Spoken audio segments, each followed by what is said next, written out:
When the FBI showed up at Don Miller's home in rural Indiana in 2014, it was a shock for people who knew him. He was very beloved.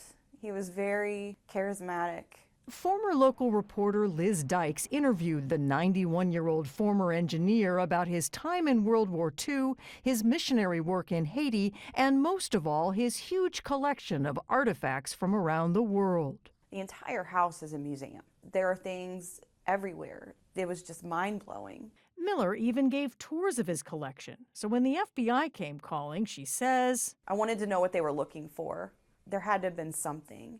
There was something the FBI hasn't talked about until now. So large. When I first went into his house and saw the size of the collection, it was unlike anything we'd ever seen. Tim Carpenter heads the FBI's art crime unit.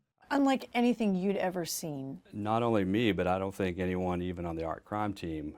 FBI photos never before shown publicly give a glimpse of the collection. Some 42,000 items, including pre-Columbian pottery, an Italian mosaic, and items from China, some that Miller labeled Chinese jewelry from 500 BC. Roughly half of the collection was Native American, and the other half of the collection was from every corner of the globe. This piece, as you can see, it was labeled by Mr. Miller. The problem, Carpenter says, was that the FBI found a lot of it had been illegally obtained.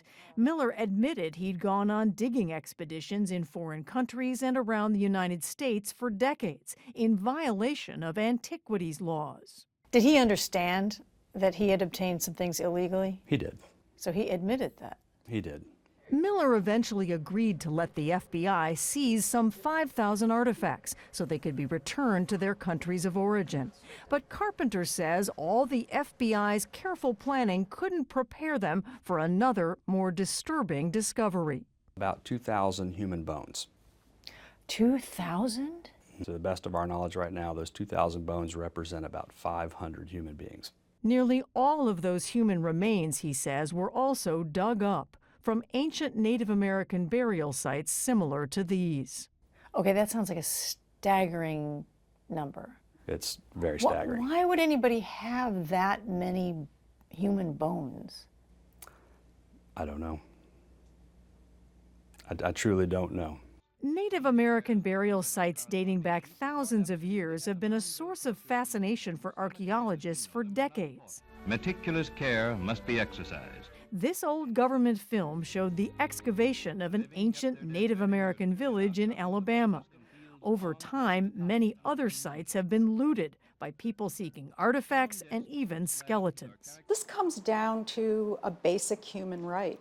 Holly Cusack McVeigh is a professor of anthropology brought in by the FBI on the Miller case.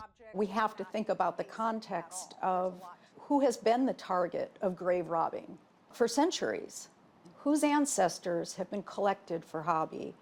And this comes down to racism. They aren't digging white graves. Experts determined the remains found at Miller's residence likely came from Native American tribes, including the Arikara. In North Dakota, tribal official Pete Coffey is working with the FBI to bring them home. All too often here, we have been treated as curiosities rather than a people here. It could very well be my own great-great-great-great-grandfather or grandmother, that had been, I characterize it as being ripped out of the earth, Miller died in 2015. We wanted to know what his widow thought about all of this. Hi. Mrs. Miller? Yes. So we went to Miller's home, where a Chinese terracotta warrior figure stood guard outside.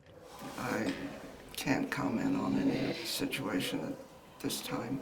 But Carpenter believes in his later years, Miller understood the ramifications of what he did. I think he felt compelled to try to do the right thing and return these home. Returning those Native American ancestors home, which is what Carpenter says is the FBI's most important mission now. You have to treat these people with dignity. These are human beings and people.